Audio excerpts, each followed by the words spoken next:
नमस्कार मेरे साथियों, फिजिकल एजुकेशन एकेडमी में आपका तहे दिल से जितेंद्र सर बहुत बहुत स्वागत करते हैं। आज आपको एक नई सीरीज के साथ में फिर उपस्थित हुआ हूँ।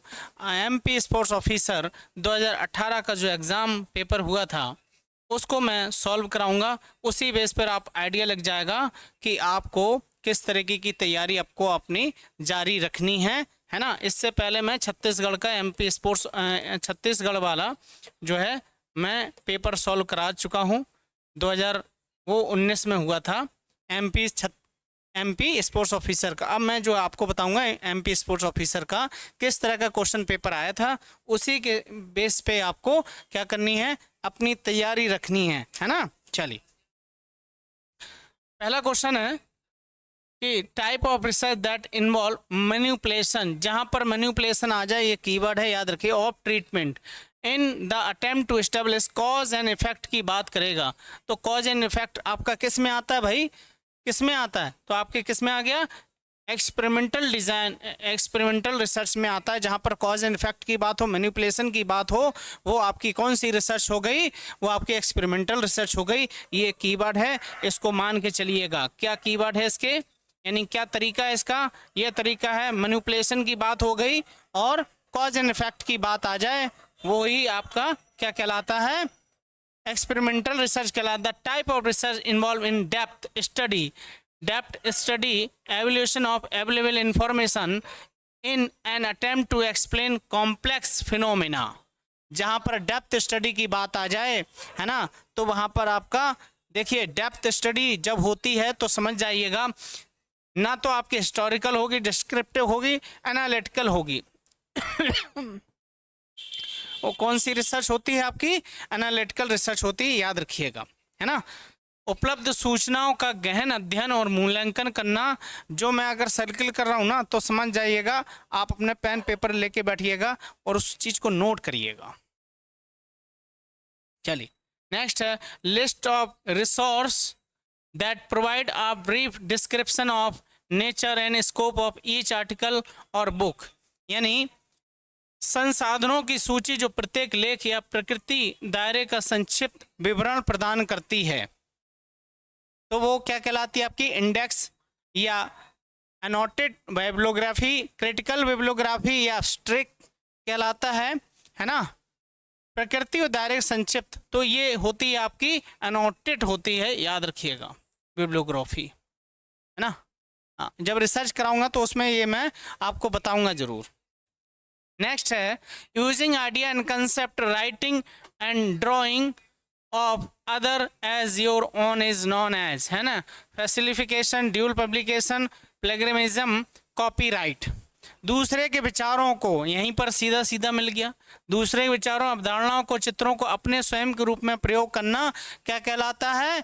तो ये आपको बताना है कि भैया, तो वो तो हो गई हमारी साहित्य चोरी हो गई, प्लेगरिज्म कहलाता है। अब तो ऐसे ऐसे सॉफ्टवेयर आ गए हैं कि आपकी कि कितना आपने उसमें कंटेंट में किसी का कंटेंट लिया, किसी का कुछ लिया है, तो वो तुरंत बता देगा कि इतने % आपकी प्लेगरिज्म है आपके बुक में या किसी में, है ना। चलिए, test based on data assumption, normal distribution, equal variance and independence of observation is called, है ना। Parametric, non parametric, distribution, probability, static, ये क्या होते हैं आपको बताने हैं। तो नॉर्मल डिस्ट्रीब्यूशन जब इक्वल होती है, तो आपकी पैरामेट्रिक होता है, याद रखिएगा। इक्वल की बात होगी तो पैरामेट्रिक होगा, है ना। समान, जहां पर इक्वल की बात आ जाए, नॉर्मल डिस्ट्रीब्यूशन की बात आ जाए, वो आपकी क्या कहलाएगी? पैरामेट्रिक स्टैटिक कहलाएगी, याद रखिएगा। चलिए, नेक्स्ट है इफ ओ इज ऑब्जर्वेशन और एक्स क्या है? देखिए, ओ क्या है आपका? ऑब्जर्वेशन है, याद रखिएगा। ओ क्या है? ऑब्जर्वेशन है, और एक्स आपका क्या है? ट्रीटमेंट है ना। देन फॉलोइंग एक्सपेरिमेंटल डिजाइन, तो कौन सी डिजाइन हो गई? O1, O2 और O3, यानी क्या है आपके? ये 3 ग्रुप हैं, यानी याद रखिएगा। तो इसमें कौन सा आपका आएगा, तो इसमें जो है आंसर जो आपका आएगा वो कौन सी हो गई, यानी रिपीट हो रही ना, तो कौन सा हो गया भाई, रिपीटेड डिजाइन हो गया बार बार, है ना। देखिए O1 O2 O3 याद रखिएगा, है ना। चलिए नेक्स्ट है, to examine effect of more than other independent variable at a time in single experimental research work use, यानी जहां पर एक ही प्रयोग एक समय में से अधिक स्वतंत्र रूप के प्रभावों की जांच करने के लिए अनुसंधान कार्यकर्ता उपयोग करता है। तो वो कौन सा उपयोग करता है भाई, है ना। तो कौन सा करेगा, जहां पर क्या है एक से ज्यादा, मोर देन, है ना, मोर देन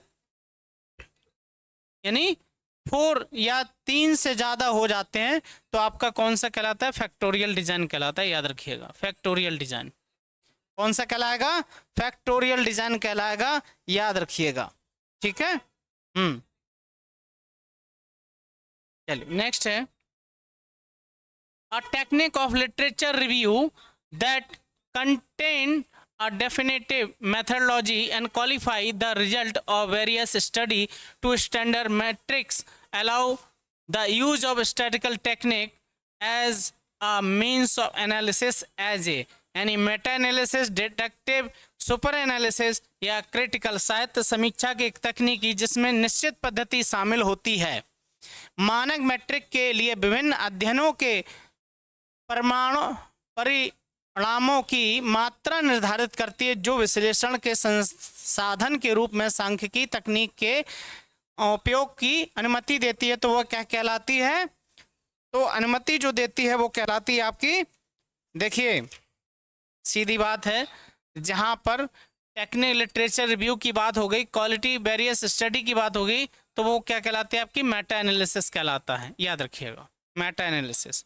नेक्स्ट है, a type of paper pencil survey use descriptive survey and use descriptive research in information is obtained by the asking participant to respond to question rather than by the observing their behavior is known as, यानी वर्णनात्मक सर्वेक्षण में उपयोग किए जाने वाले कागज pencil अनुसंधान को जब वर्णनात्मक अनुसंधान में उपयोग किया जाता है, जिसमें कि प्रतिभागी जो उसमें पार्टिसिपेंट होते हैं उनके व्यवहार को देखने के बजाय प्रश्नों के उत्तर देने के लिए कहकर जानकारी प्राप्त की जाती है। यानी जो हमने दे दिया क्वेश्चन तो उस पर भी क्या कराना है, उनसे हमें केवल यस नो पे टिक कराना है, ठीक है। तो क्वेश्चन की बात हो गई, ठीक। नेक्स्ट है, research is a which sample of participants from different age group are selected in order to assess the effect of maturation is known as, है ना, वह सोच जिसमें परिपक्वता के प्रभाव को आकलन करने के लिए विभिन्न आयु वर्ग के प्रतिभागियों के नमूनों का चयन किया जाता है, विभिन्न प्रकार के। तो विभिन्न प्रकार के जो चयन किया जाता है वो आपकी कहलाती है क्रॉस सेक्शनल स्टडी। याद रखिएगा, साफ साफ दिया है, डिफरेंट एज ग्रुप की जब बात होगी और सिक्वेंसली ऑर्डर से हम उनको चयन करेंगे, तो वो आपकी क्रॉस सेक्शनल आ गई, है ना, स्टडी। 11 है, द सेटअप्स, पुलअप्स, बास्केटबॉल और goals made number of hits और strike where number value about them example of, है ना, सिटअप्स, पुलअप्स, बास्केटबॉल गोल के किए गए नहीं हिट या स्ट्राइक का उपयोग उनके बारे में एक संख्यात्मक मान हो गया। तो कौन सा हो गया, जब कैसी न्यूमेरिकल वैल्यू की बात आ रही तो डिस्क्रिप्टिव होगा, डिस्क्रीट होगा, कंटिन्यूअस होगा, है ना, कि मॉडरेट होगा या इंटरवेनिंग होगा। इंटरवेनिंग तो आपका हो ही नहीं सकता है, याद रखिएगा। मॉडरेट की बात आ गई, मध्यस्थता की बात आ गई, है ना, जैसे हमारे और आपके बीच में इंटर जो है मॉडरेट क्या हो गया, इंटरनेट हो गया, या आपको डिजिटल बोर्ड आपको पहुंचा रहा है ना। तो कौन सा हो गया भाई, डिस्क्रीट वैल्यू की बात आ गई। जहां पर न्यूमेरिक की चीज आती है तो वहां डिस्क्रिप्टिव वैल्यू की वेरिएबल्स की बात आ गई, याद रखिएगा, ठीक है। नेक्स्ट है 12वां, philosophical research is known as also, है ना, फिलोसफिकल रिसर्च को हम किस नाम से जानते हैं? एम्पेरिकल हो गई, कंसेप्चुअल हो गया, एनालिटिकल रिसर्च हो गया, या क्वालिटेटिव रिसर्च हो गया। दर्शन शास्त्र को हम किस नाम से जानते हैं? अनुभवजन्य, वैचारिक, है ना, क्रिटिकल। ये यूपी पीजीटी में क्वेश्चन पूछा गया था इस तरीके, पीजीटी 2021 में आया था, 2021 पीजीटी में ये क्वेश्चन पूछा गया था, याद रखिएगा, है ना। हाँ, चलिए नेक्स्ट, इसका आंसर जो है वो है आपका कंसेप्चुअल। कंसेप्चुअल रिसर्च की बात होती है इसमें, इसी को हम क्या बोलते हैं? आपका फिलोसफिकल रिसर्च बोलते हैं। चलिए, variable over which a research has control is, यानी वेरिएबल जो है वह चर जो शोधकर्ता के नियंत्रण में होता है ना। तो जो नियंत्रण में होगा वो आपका क्या कहलाएगा? इंडिपेंडेंट कहलाएगा, याद रखिएगा। कौन सा? इंडिपेंडेंट कहलाएगा, याद रखिएगा। नेक्स्ट है, what is the meaning of OPCIT? एक तरह के ये फुट नोट्स होते हैं जब हम रिसर्च अपनी तैयार करते हैं, है ना, सिनॉप्सिस तैयार करते हैं, तो फॉन्ट अलग अलग होते हैं, उन फॉन्टों के बारे में बताया जाता है। तो ये चीज़ें आपको जब भी आप बुक देखेंगे तो लास्ट जब चैप्टर ख़त्म होता है तो वहाँ ये चीज़ें मेंशन होती हैं, तो आप समझ जाएंगे कि कौन सा फुट नोट है जो इसमें यूज किया गया है ना। इसका मतलब होता है आपका प्रीवियसली सिटेड, है ना, याद रखिएगा। चलिए, synopsis is also known as research proposal, methodology, summary, abstract. शोध रूपरेखा को यह भी कहा जाता है अनुसंधान प्रस्ताव, है ना, और जो है कार्यप्रणाली, सारांश, व्यवहार। तो भैया रूपरेखा को हम क्या बोलते हैं? रिसर्च प्रपोजल बोलते हैं। कि पूछा जाता है जब आप वाइवा देने जाते हैं, पूछते हैं कि आप किस पर रिसर्च करना चाहते हैं, आप उसका क्या एक रिव्यू बना के लाए हैं, है ना। हाँ, तो ये चीज़ याद रखिएगा। यानी अगर आप कंपेरेटिव स्टडी कर रहे हैं तो उसके बारे में, कि फुटबॉल प्लेयर की स्ट्रेंथ के बारे में देख रहे हैं, क्या है ये आपके, है ना, प्रपोजल है कि आप उसका एक समरी बना के लेके जा रहे हैं कि इस पर मैं रिसर्च करना चाहता हूँ, है ना।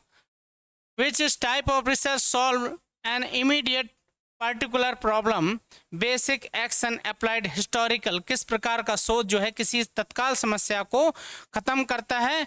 तो कौन सा करता है भैया? एक्शन रिसर्च करता है, तत्काल समस्या का समाधान। जैसे बच्चे ने क्लास में पूछा आपसे या कमेंट आपने हमसे किया, मैंने उसका रिप्लाई दिया, तो ये एक्शन रिसर्च में आता है, याद रखिएगा। ठीक है, किस में आता है भैया? मेरे एक्शन रिसर्च में आता है ना। चलिए नेक्स्ट है, related group design is also known as equivalent parallel group design, factorial group design, repeated measure design, random group design. संबंधित समूह को किस रूप में जाना जाता है? समान समांतर डिजाइन, फैक्टोरियल ग्रुप डिजाइन, बार माप डिजाइन, यादृच्छिक समूह डिजाइन। यानी रिलेटेड ग्रुप को हम किस में जानते हैं? तो रिलेटेड ग्रुप को हम, ये इसको कीवर्ड से जहां रिलेटेड की बात आ जाए तो वो सामान्य की बात होती है, याद रखिएगा। इसकी बात होती है, सामान्य की बात होती है, याद रखिएगा, है ना। चलिए बहुत बढ़िया। 18वां क्वेश्चन, जब basic standard score convert raw score to unit standard deviation which is mean is 0, standard deviation is 1.0 is known as T score, whole score, Z score या सिग्मा स्कोर।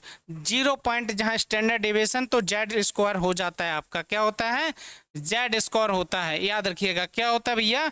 जेड स्क्वायर होता है, याद रखिएगा। चलिए 19वां है, condition beyond the control of the research is known as limitation, delimitation, research ethics, significance of problem. शोधकर्ता के नियंत्रण से परे की स्थिति को क्या कहा जाता है? सीमा, परिसीमा, अनुसंधान या समस्या का महत्व। यानी इसके बारे में क्या कहा जाएगा? लिमिटेशन। जो उसकी क्या नहीं है, वेदर कंडीशन हो गई, बच्चों को हमने बुलाया उनका टेस्ट लेने के लिए, हो सकता है बहुत पानी ग्राउंड में भरा हो, है ना, हो सकता है आंधी बारिश 2 दिन से हो रही है, कंटिन्यू हो रही है, बच्चा उनमें से कोई बीमार है, तो ये तो आपके कंडीशन में नहीं है ना। डिलिमिटेशन वो होती हैं जो क्या है, आपके कंडीशन में है।